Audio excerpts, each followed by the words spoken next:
handy. Alright, so if you want to try this on your own, please do so. You're standing 14 feet from a water tower. This is you out here. You are out here. And so you are standing 14 feet from a water tower. The distance from you to the point of tangency is 28 feet.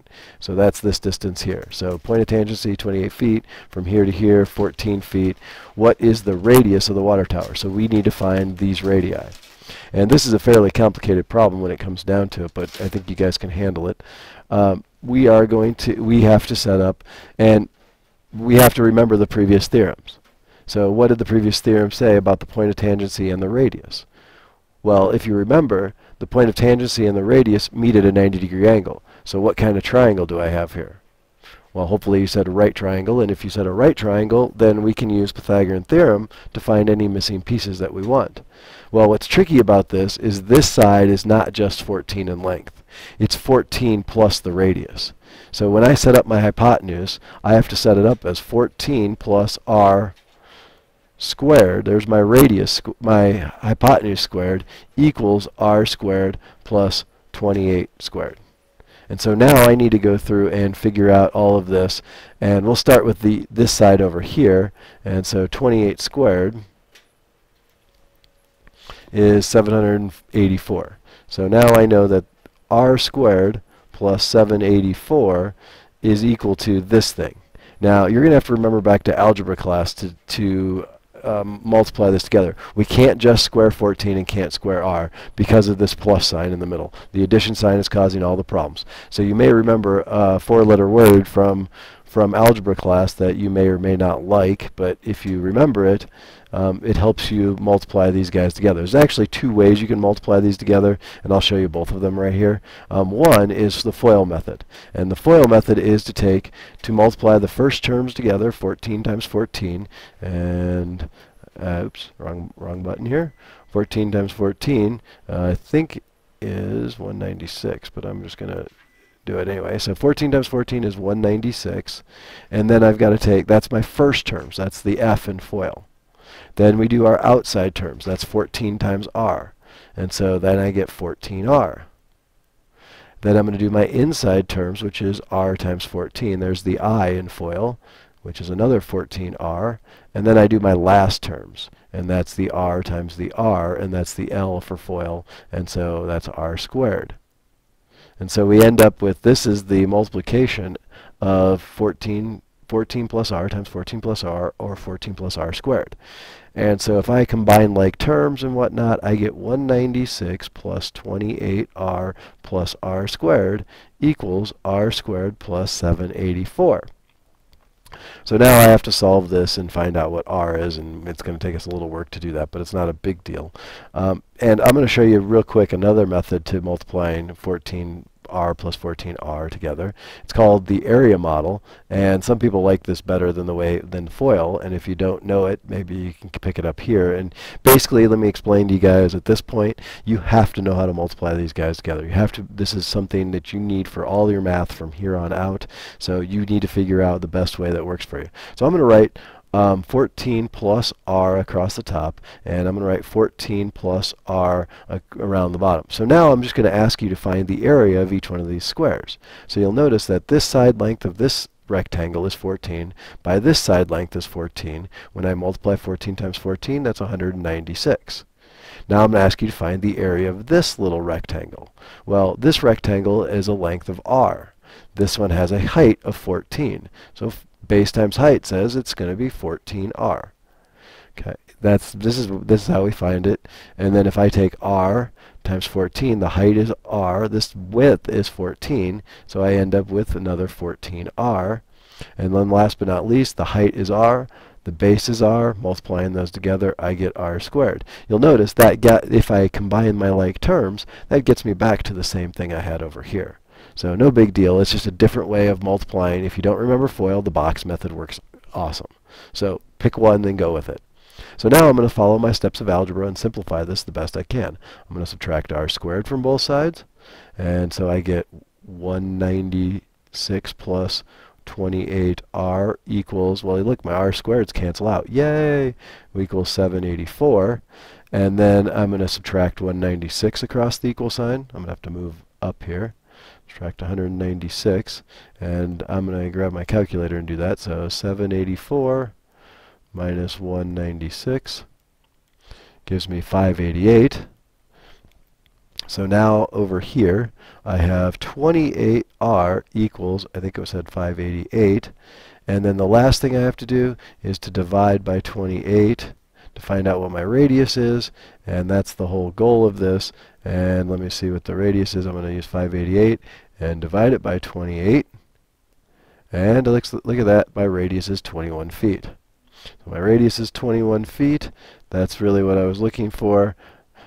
So that's how you solve the problem. Yes, this problem is one of the more complicated problems you're going to have to do. All right, and it's something that we need to know how to do. Just make sure that we do it and follow these steps. Okay, so moving along, we have another theorem. It says if two segments from the same exterior point are tangent to the circle, then they are congruent. Then the segments are congruent. So basically we're saying here's our point out here, here's our tangent points, then from S to R will be the same as S to T. So SR, segment SR is congruent to segment ST. Another very handy theorem that we can use along the way. So here's an example of that. All right, so we have a circle C. Looks like it says here AB is tangent to circle C at B, and AD is tangent to the circle C at point D. So that's basically the previous theorem. Find the value of x, and we're just going to have plus or minus for our x. That's going to work. So we know from the previous slide that it said if they are tangent from the same point, A is my same point, and we're tangent to the circle at point B and at point D, so then we should know that AB and AD are the same length. So I'm going to set them equal to each other. And by setting them equal to each other, I just have to start solving algebraically by adding 4 across the equal sign. X squared will equal 25. Oops, if I could add, sorry about that. X squared is 25, and then to solve this, what's the opposite of squaring something? Well, if we're going to square something, we need to get rid of it. We need to get rid of the square root, so the opposite operation is to square root. So I'm going to take the square root of both sides, and that leaves me with x equaling 5. Now, you'll notice up here it says plus or minus. Well, would negative 5 work for this also? If I put negative 5 up here, negative 5 squared minus 4, does that get me 21? I think it does. So both negative and positive versions of 5 will work for this problem. And so that's what we're looking for. So now we get a little bit more complicated problem. Look at all of these. So we're going to find the value of y in this case. We want to find the length of this side. And this looks like a very confusing problem, but we'll start with finding y. And so what do we know about y? Well, it looks like from here that y, since it goes to a point of tangency on the circle and it meets at a 90-degree angle, y must be a radius. So if y is a radius, then if AB is 15, which is also a radius, then y must also be 15. So that's really all we're looking for. So y is 15. It's the radius of the circle. That's all radii in the same circle are congruent. Now we're going to find x. So we already know y over here is 15. We just said that. If we want to find x, how are we going to find x? Well, look. You may notice that we have a right triangle here. So if I have a right triangle here, I could use our good old friend Pythagorean theorem to find the missing side of the right triangle. That's what I'm going to do. So I know one side, one leg is 15. I'm going to square that and add it to 36 squared, and that should equal x squared. So if I go ahead and multiply these out, let's see, 15 squared I know is 225. But I don't know what 36 squared is, so I'll get out my calculator. If I didn't know what 15 squared was, I'd use my calculator also. And I'll do it just to show you. 15 squared.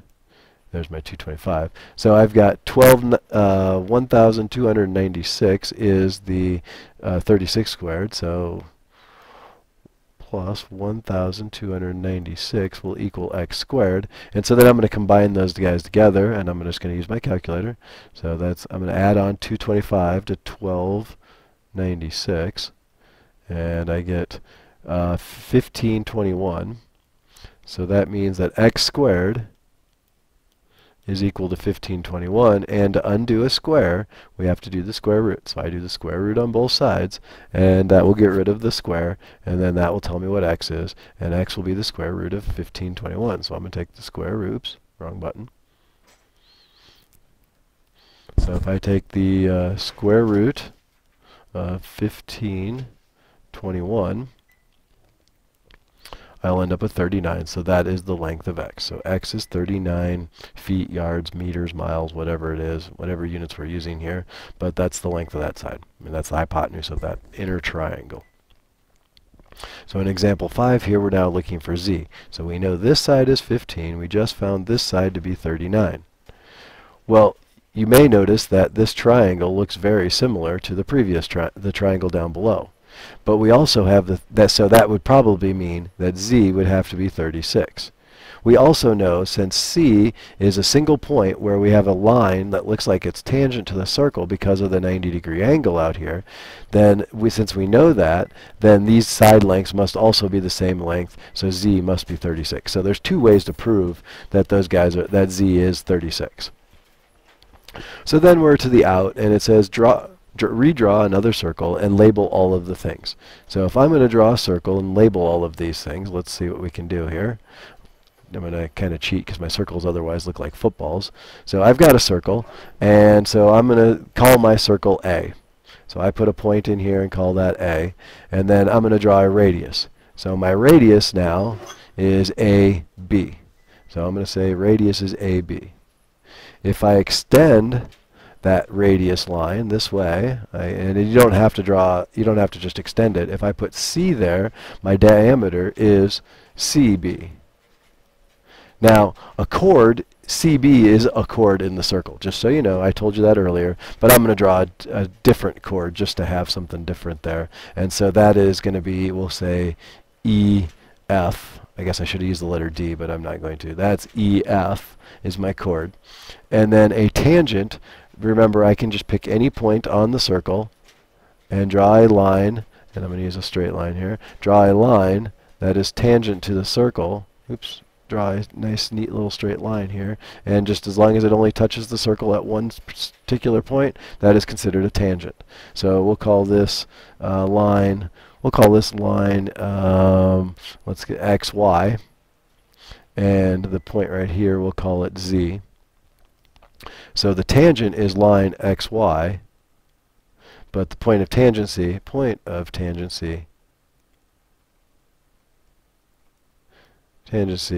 is Z.